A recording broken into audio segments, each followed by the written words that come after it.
आप सभी को मेरा नमस्कार।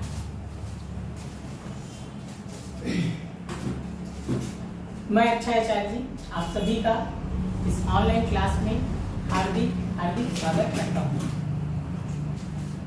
आज हम पढ़ेंगे कक्षा 12वीं गणित अध्याय 3 अवयव।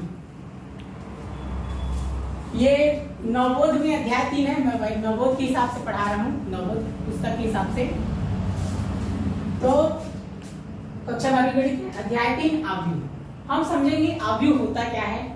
तो समझने से पहले क्या लिखा है, अवयव की परिभाषा। यहाँ देखना अवयव की परिभाषा, इसको पढ़ते हैं। देखो, अवयव संख्याओं या फलनों का आयताकार क्रम में व्यवस्थित रूप है। इसको समझते हैं। तो क्या बोला है, संख्याओं या फलनों। यहाँ पर हमको ध्यान देना है। तो संख्या से क्या समझ में आता है, संख्या 1 2 3 4 ये सब क्या है, संख्या है। फलन, इसके लिए फलन 12वीं गणित का है, अध्याय 1 संबंध एवं फलन। जब आप संबंध एवं फलन पढ़ेंगे आपको समझ में आ जाएगा फलन होता है। तो आगे देखिए इसको, ये संख्या या फलनों का आयताकार क्रम में व्यवस्थित रूप है। ठीक है, आयत सबको पता है, आयताकार क्रम। देखो आयत पता है, आयत इस प्रकार होता है जिसकी लंबाई ज्यादा होती है और चौड़ाई क्या होती है, कम होती है। आयत इस प्रकार होता है। क्रम, क्रम मतलब क्या, एक लाइन से, ठीक है, व्यवस्थित रूप है। अब देखो संख्या को यदि हम संख्या को ऐसे लिखिए, इधर 2 लिखे, इधर 3 लिखे, इधर 4 लिखे, इधर 5 लिखे, तो ये क्या है, उल्टा सीधा ऊपर नीचे ऐसे दिख रहा है। वो क्रम से दिख रहा है क्या, क्रम से है क्या, नहीं है। ठीक है, यह आयताकार रूप में है क्या, नहीं। तो हमको क्या करना है, देखो यहां समझते हैं। हमको इसको इस प्रकार क्रम से लिखना है। जैसे यहाँ पर देखो लिखा है, ये बराबर, ये लिखा है देखो -2 0 3 5 करनी 5 6।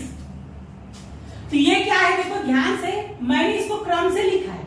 जैसे कि देखो 2 और 5 एक सीध में है, 0 और करनी 5 एक सीध में है, 3 और 6 एक सीध में है, -2 0 3 एक सीध में है, 5 करनी 5 एक सीध में, मतलब एक क्रम से है। और देखो ये आयताकार रूप में है। देखो इस प्रकार लाइन से ऐसे बनाओगे तो आयताकार बन जाएगा। तो जब हम क्या करेंगे, इस प्रकार संख्याओं या फलन को इस प्रकार जमाएंगे और ये ऐसे बड़ा वाला ब्रैकेट लगाएंगे, बड़ा वाला कोष्ठक, और इस प्रकार जमा के इसको लिखेंगे, तब ये क्या कहलाएगा, अवयव कहलाएगा। इस प्रकार यदि हम इसको लिखते हैं तो आगे देखते हैं, इन संख्याओं या फलनों को अवयव के अवयव या प्रविष्टियां कहते हैं। तो इसमें जो लिखा है -2 ये अवयव है, 0 अवयव है, 3 अवयव है, 5 अवयव है, करनी 5 अवयव है, और 6 क्या है, अवयव है। मतलब ये जो बड़ा वाला ब्रैकेट है कोष्ठक, इसके अंदर जो भी चीज रहेगा सब उसका क्या है, अवयव है। अवयव को हम अंग्रेजी वर्णमाला के बड़े अक्षरों ABC द्वारा व्यक्त करते हैं। ध्यान से देखना, इसके द्वारा ABC, याद रखना कैपिटल लेटर में होना चाहिए, बड़े अक्षर में होना चाहिए, छोटे अक्षर में बिल्कुल नहीं लिखना है। और केवल ABC द्वारा ही व्यक्त कर सकते हैं अवयव को, DEF ऐसा नहीं लिखना है, नहीं तो गलत हो जाएगा। BEF ये इत्यादि लिखोगे तो ये क्या हो जाएगा, रॉन्ग हो जाएगा। A B या C अंग्रेजी के बड़े अक्षर द्वारा अवयव को व्यक्त करते हैं। तो इस प्रकार इसको लिख सकते हैं, जैसे ये A बराबर हो गया, वैसे ये B बराबर लिखा हूं। इस प्रकार इसको देखो 2 + I 3.5 करनी 3 3 -1 5 -4 2 2/3, वैसे ये C का मान हो गया। तो इस प्रकार इसको हम लिख सकते हैं। ये क्या है, अवयव है। उम्मीद है आपको अवयव समझ में आ गया होगा। आगे समझते हैं अवयव की पंक्ति। अवयव की पंक्ति, तो देखो क्या लिखा है, अवयवों की क्षैतिज रेखाएं अवयव की पंक्तियां कहलाते हैं। क्या लिखा है, अवयव की क्षैतिज रेखाएं। अवयव पहले ही बता चुका हूं, जो कोष्ठक के अंदर होगा वो सब उसका अवयव है। जैसे ये 1 भी अवयव है, 2 अवयव है, 3 अवयव है, 4 अवयव है, 5 अवयव है, 6 अवयव है। ठीक है, क्षैतिज रेखाएं अवयव की पंक्तियां कहलाती है। क्षैतिज मतलब क्या समझते हैं, आड़ी रेखा। ये आड़ी रेखा है, ठीक है। ये क्या है, पंक्ति। पंक्ति माने अंग्रेजी में क्या बोलते हैं, लाइन। अंग्रेजी में लाइन बोलते हैं। तो जो क्षैतिज रेखा तो ऐसे रहेगा आड़ी, ये क्या है क्षैतिज, वही क्या कहलाएगा पंक्ति। तो पंक्ति कैसे, जैसे 1 2 3 एक लाइन से है, देख लें ध्यान से ऐसे, ये 1 2 3 एक लाइन से है, तो ये पहला पंक्ति,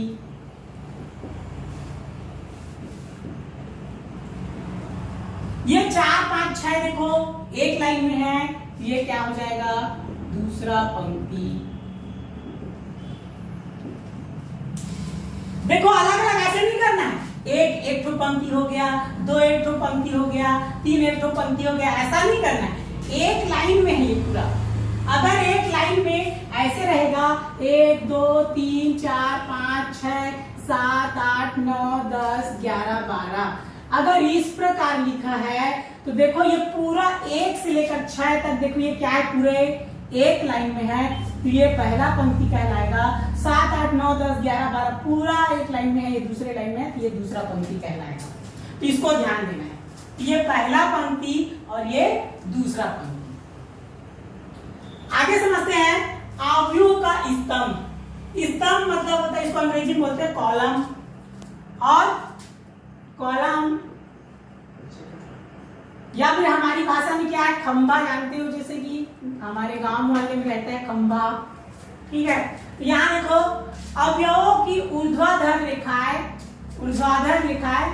आव्यूह का स्तंभ कहलाते हैं। ऊर्ध्वाधर रेखाएं, देखो ऊर्ध्वाधर मतलब होता है ऐसे खड़ी रेखा, ये खड़ी लंबवत, ये जो खड़ी रहता है लंबवत रेखा, इसको क्या बोलते हैं ऊर्ध्वाधर रेखा बोलते हैं।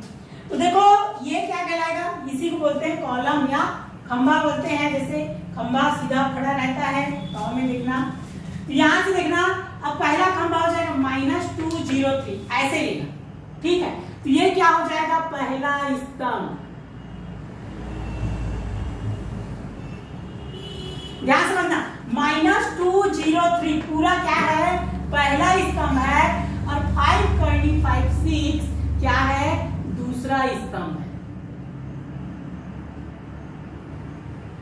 इसको ध्यान में अलग अलग नहीं करना है, -2 एक स्तंभ हो गया, 0 एक स्तंभ, 3 एक स्तंभ, ऐसा नहीं। एक लाइन से ये देखो एक स्तंभ है, ऐसे खड़ी खंबा के जैसे होना चाहिए, पहला स्तंभ ये दूसरा स्तंभ, इधर और भी आ जाएगा तो तीसरा स्तंभ हो जाएगा।